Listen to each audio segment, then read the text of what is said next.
Bom tudo e bom dia de Moscou, outono, já um pouco frio, sol e fundamental, atrás de mim, o ouro do VDNK.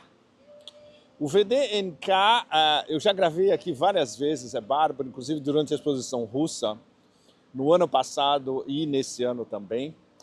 O VDNK é um parque no centro de Moscou, soviético, que exalta as grandes realizações das repúblicas socialistas soviéticas. Hoje é um parque não só visitado por moscovitas, gente da Rússia, do mundo inteiro o tempo todo. Muita gente vem aqui caminhar, andar de bicicleta, relaxar, encontros, etc. Entre os vários pavilhões, atrás tem os pavilhões da corrida espacial, que são sensacionais, e aqui atrás estão os meus dois favoritos. Ali fica o Uzbequistão e ali o Cazaquistão, o Heartland, o coração da Ásia Central, a Ásia Central do centro da Eurásia, os meus amigos ancestrais da Ásia Central. Eu gostaria que esse fosse um Pepe Café um pouco mais auspicioso, mas é impossível, porque a gente está no meio de uma outra guerra, que é uma guerra estendida e que faz parte das guerras eternas do Império. Eu vou fazer um pequeno background dos meus últimos dias, porque é legal dar uma nota pessoal no meio de uma tragédia ininterrupta. Eu estava em São Petersburgo até há pouco, digamos, para algumas reuniões bastante importantes e para algo que eu queria fazer há algum tempo, há bastante tempo, na verdade, desde a minha última visita ao Hermitage, que foi antes do Covid. Eu queria fazer uma imersão profunda justamente nas civilizações da Ásia Central, especialmente os Citas, Sarmatians, Alans, expedições russas do fim do século e começo do século XX, que escavaram coisas absolutamente extraordinárias das antigas civilizações da Ásia Central. Bom, eu consegui fazer tudo isso em 2 dias. Eu fui o último a sair do museu. Tinha uma exposição excepcional sobre a influência da Rússia em Palmira e a reconstrução de Palmira também, como está sendo operada pelos russos. Tinha uma exposição excepcional sobre a origem do dinheiro e o transcurso do dinheiro através da história, focalizando desde a Síria e Babilônia até as diferentes civilizações asiáticas. Absolutamente extraordinário. E várias peças únicas, murais, tancas budistas que foram escavadas por essas expedições russas, especialmente as do fim do século XIX e uma grande expedição na primeira década do século XX. Então isso, claro, isso é um material de... A gente pode passar literalmente anos só explorando o que tem no Hermitage. Por exemplo, na seção de ouro xiita, que vai do século VII até o século IV a.C., tem peças da coleção pessoal de Pedro o Grande. E são peças absolutamente inacreditáveis. É uma coisa que você só vai ver mesmo no Hermitage. Bom, no meio dessa incursão cultural que vai fazer parte do meu próximo livro, que é uma pesquisa que vem de anos e que eu espero que o ano que vem eu possa começar a sentar e começar a escrever, houve o assassinato do Sheikh Nasrallah em Beirute, que vira tudo de ponta cabeça e começa de novo na guerra eterna dos talmúdicos psicopatológicos genocidas contra Gaza e a Palestina, e agora ampliando a guerra para o Líbano, que é algo que a gente sabia que ia acontecer, mas especialmente a figura única de Nasrallah, no eixo da resistência, como a face da resistência e de como isso pode ser, como será a transcendência do eixo da resistência de passar para uma nova fase. A nova fase já começou com o assassinato de Nasrallah. Bom, eu fiquei extremamente perturbado e muito triste quando finalmente confirmou-se a morte de Nazar. Isso foi no sábado. E quando eu saí, eu tinha deixado o meu telefone dentro do Hermitage desligado de propósito. Só quando eu saí, no começo da noite, veio a confirmação. E, bom, eu fui para uma longa caminhada por São Petersburgo. É impossível, mesmo para um analista, mesmo para meus 40 anos de experiência pelo mundo inteiro, quando acontece algo assim, você tem que parar para refletir cuidadosamente. E o que você vai escrever no calor de tudo que aconteceu. Bom, no meio da noite eu perdi o sono, eu sentei e escrevi a minha coluna, que infelizmente demorou para ser publicada, ela só saiu na segunda-feira à noite, horário de Moscou. O título, essa altura já deve estar sido traduzida no Brasil. O título é mais ou menos Nasrallah como mártir e lenda e como o eixo da resistência prepara o seu, na verdade, renascimento. A história, é praticamente impossível resumir essa história em um curto Pepe Café. Mas são duas informações essenciais para essa nossa primeira abordagem. Em resumo, essa é uma guerra israelense-americana, é uma guerra americana porque a luz verde veio de Washington antes do assassinato de Nasrallah, é uma continuação da guerra total no oeste da Ásia, com o objetivo não apenas de atacar o Hezbollah frontalmente, mas armar uma armadilha para trazer o Irã. E aí os Estados Unidos poderiam entrar numa guerra total contra o Irã, porque o Irã, entre aspas, atacaria Israel, e eles não estão comprando essa armadilha no momento. E para tudo isso começar a florescer como floresce agora, era necessário desabilitar o Hezbollah de uma certa maneira e assassinar Nasrallah. Bom, antes de começar essa nossa mini retrospectiva da guerra em andamento, da guerra expandida em andamento, muito importante, inscrevam-se no canal, no YouTube. Está aumentando, evidentemente, breve, acho que esse mês faz um ano. Esse pesadelo no oeste da Ásia, mais uma vez, não é apenas uma incursão dos talmúdicos psicopatológicos em território soberano libanês, o que é uma invasão do Líbano na prática, que não vai ser condenada pelo Conselho de Segurança da ONU. Podem marcar isso. Ninguém na ONU vai dizer isso é uma invasão ilegal de um território soberano. Primeira coisa. Segundo, luz verde totalmente dada já há algum tempo, não foi nessa semana, a luz verde foi dada há algumas semanas, diretamente da Casa Branca, por 2 assessores do zumbi que continua na Casa Branca.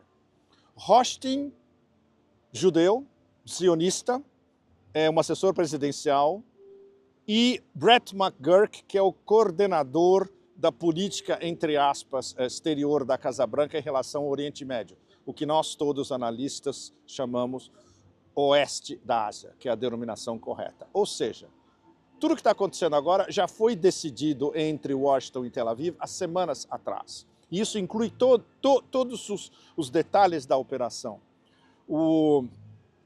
A Operação Pager do Mossad, evidentemente, que não desabilitou o Hezbollah, porque as comunicações mais sensíveis do Hezbollah, os comandantes não usam pagers ou walkie-talkies. Eles têm a sua própria rede de fibra ótica. Mas matou muitos civis. Não se esqueçam, essa é sempre uma guerra do terror. Não é a guerra contra o terror lançada pelos americanos em 2001, logo depois do 11 de setembro. Essa é a guerra do terror de Israel e dos Estados Unidos, conjuntos em diversas latitudes, mas especialmente focalizada no oeste da Ásia. Então isso é número 1. Número 2, que é uma questão extremamente séria. Como a segurança do Hezbollah, que é uma das melhores do mundo, foi infiltrada? E como isso levou ao assassinato de Nasrallah? Ok, eu vou dar a versão curta, porque é uma história extremamente complicada. Na verdade, as forças, a IDF israelense, as Forças Armadas israelenses, elas dependem de inteligência. E onde Israel realmente excede, boa parte do mundo, pelo menos, para ser diplomático, é em inteligência, sistemas de inteligência, inteligência artificial e, em alguns casos específicos como esse, agentes infiltrados, pagos regiamente. E o que aconteceu foi uma coordenação de na verdade, companhias israelenses, três companhias separadas, agindo separadamente, mas em conjunto. São as unidades 9.900, 8.200 e 504. Cada uma delas é especializada. A 9.900 é especializada em inteligência visual, satélite, imagens aéreas e identificar locais, como é que chama? Alvos estratégicos. A 8.200, e essa é muito competente, é especializada em inteligência de sinais, SIGINT, Signal Intelligence, inteligência de sinais, e guerra eletrônica. Cyberwar, guerra cibernética. Eles usam tudo, eles interceptam comunicações, inteligência de diversas fontes eletrônicas, operações cibernéticas de todo tipo. Os caras são bons, E a unidade 504 é inteligência humana e eles se infiltraram dentro do Hezbollah. Um processo de anos, mas conseguiram. E é possível, isso não está confirmado por ninguém, nem em Israel, nem no Líbano, nem, obviamente, pelo Hezbollah, que eles tinham informantes não só dentro do Hezbollah, mas como no sistema de segurança em torno de Nasrallah, que sempre foi um dos mais sofisticados, se não o mais sofisticado do planeta. Então, essa integração, esse network integrado de inteligência israelense, e aí o crédito tem que ser dado à competência dessa operação, foi o que permitiu identificar tudo o que estava acontecendo em vários pontos chaves do Hezbollah em Beirute. E o pior ainda, essa reunião muito importante nesse prédio denominado, importante o nome do Khatam al-Anbiya, que é o quartel-general, é um dos quartéis-generais, de centros de comando do Hezbollah em Beirute, e o comandante desse centro era o comandante Shukr, que foi justamente assassinado pelos israelenses no dia 30 de julho. Ou seja, esse é um processo que vem, pelo menos, se desenrolou pelo menos durante 2 meses, com todas essas conexões. Eles identificaram quem eram os comandantes, fizeram a lista, foram atrás de todos os alvos, eliminaram todos os alvos e chegando à eliminação do Sheikh Nasrallah, com todo mundo que estava nessa reunião importantíssima nesse quartel-general, o que do ponto de vista deles é decapitar toda a estrutura de comando do Hezbollah. Mas isso é pior. Isso é guerra de propaganda. Todos esses comandantes e todas as suas redes, eles têm designados os sucessores. Ou seja, não é você matando todos os comandantes que o sistema como um todo vai colapsar. Lembre-se da guerra do Vietnã. Os Estados Unidos mataram todos os Vietcongs que eles podiam. E eles se regeneravam o tempo todo.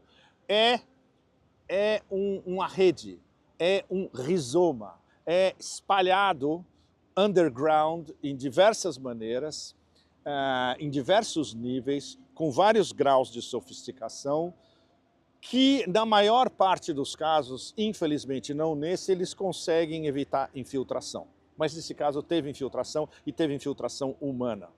Combinado com satélite, eles conseguiram fazer esse ataque com 85 bombas, inclusive as Bunker Busters de 2.000 libras, mais de 3 toneladas, soterrando literalmente não só o prédio, o quartel-general do Hezbollah, como 6 edifícios, praticamente um quarteirão inteiro em Beirute. Bom, isso é muito importante, essa cronologia de como isso aconteceu, porque Hezbollah vai aprender muito. E não só vai aprender para se reorganizar, mas vai entender finalmente que o ponto X da história toda é inteligência, onde Hezbollah sempre foi primordialmente entre os melhores do mundo. Dessa vez, eles foram as vítimas. O uso de inteligência de Israel, nesse caso, para a agenda, para a grande agenda, a lógica interna dos talmúdicos psicopatológicos é que se você elimina a resistência, se você elimina o comando de Hezbollah, você elimina a resistência. Não.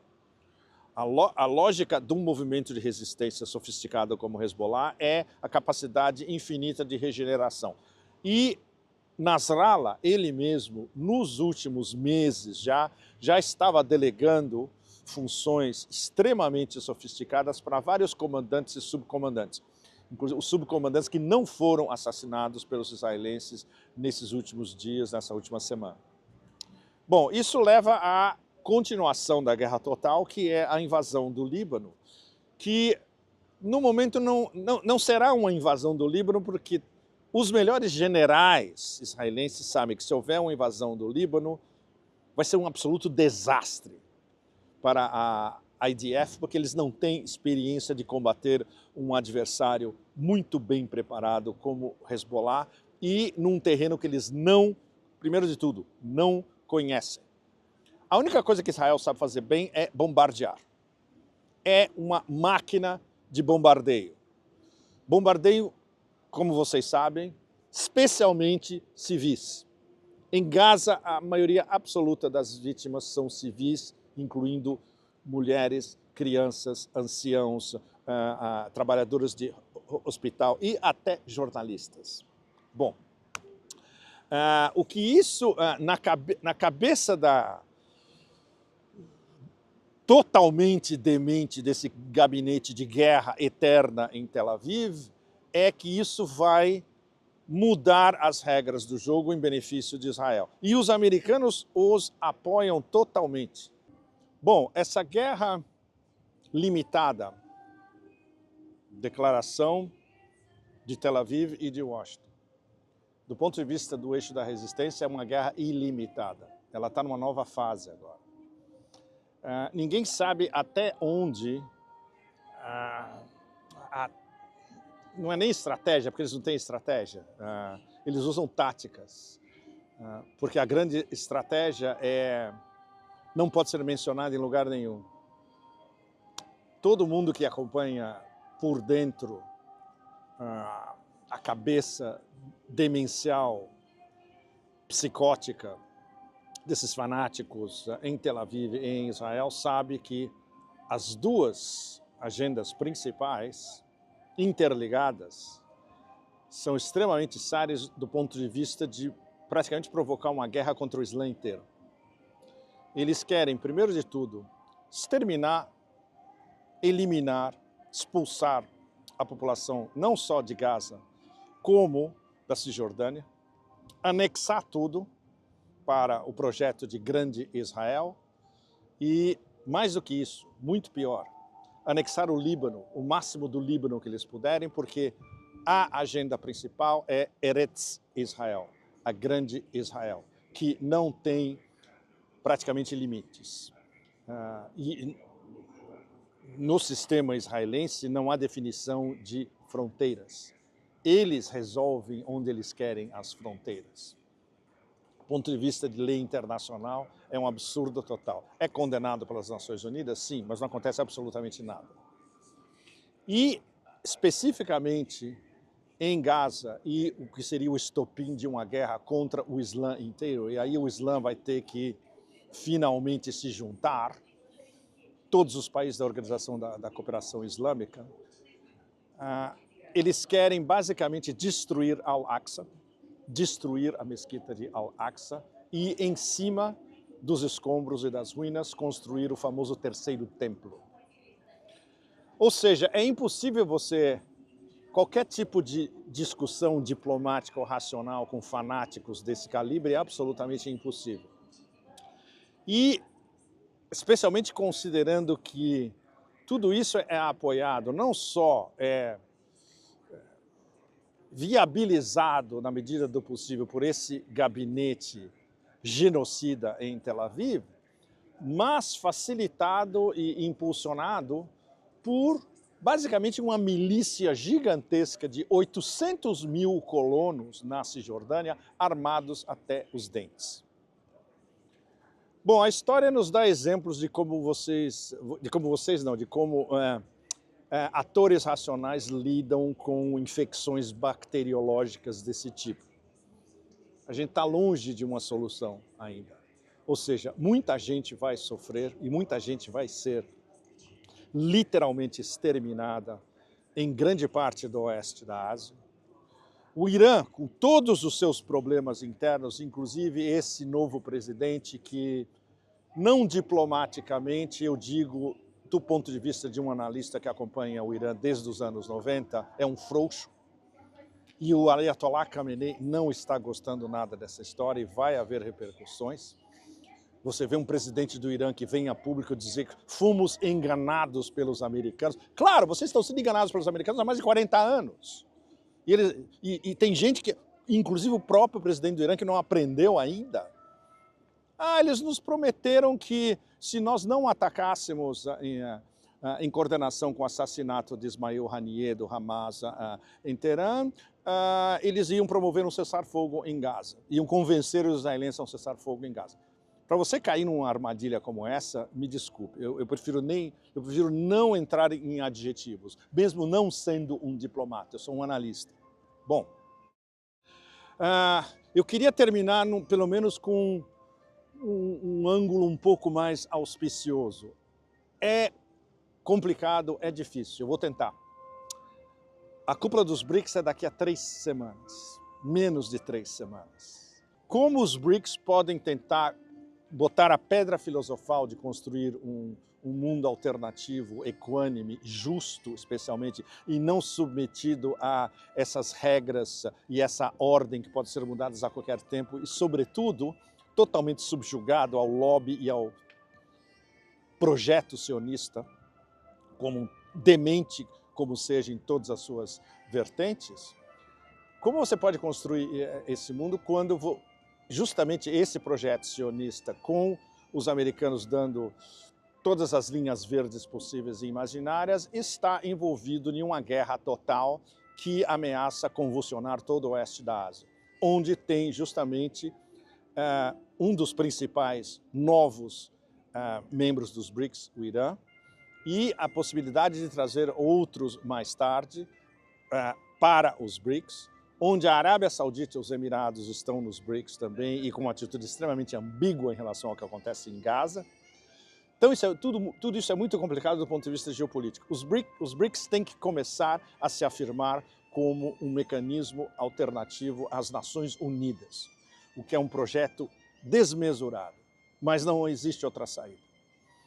Eles têm, ao mesmo tempo, que se coordenar como estabelecendo um novo sistema geoeconômico, um novo sistema de pagamentos, um sistema de pagamentos alternativo, um sistema de... não uma moeda, não vai haver uma moeda BRICS tão cedo, não é por aí. É um sistema de pagamentos, é um novo sistema financeiro envolvendo os BRICS e os associados aos BRICS e depois, no estágio final, o sul global inteiro progressista, escapando da dominação do sistema financeiro internacional pelos americanos e, fundamentalmente, pelo lobby zionista financeiro, que é esse que domina mesmo. Então, essas próximas 3 semanas vão ser extremamente tensas, tão tensas quanto a possível expansão dessa guerra eterna no Líbano e a destruição que isso vai causar ao povo do Líbano como um todo, xiitas, sunitas, cristãos, drusos, etc. A reação do Irã, a não reação do Irã, como isso vai ser recalibrado mais uma vez, porque, de acordo com as nossas melhores informações, o Ayatollah Khamenei está furioso com o que está acontecendo. Ele sabe das infiltrações no Hezbollah e ele sabe das infiltrações dentro do Irã também e das infiltrações dentro dos guardas revolucionários também.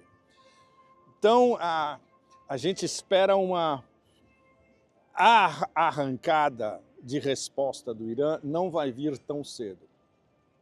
A retórica vinda de Teherã é que nós vamos escolher o momento adequado.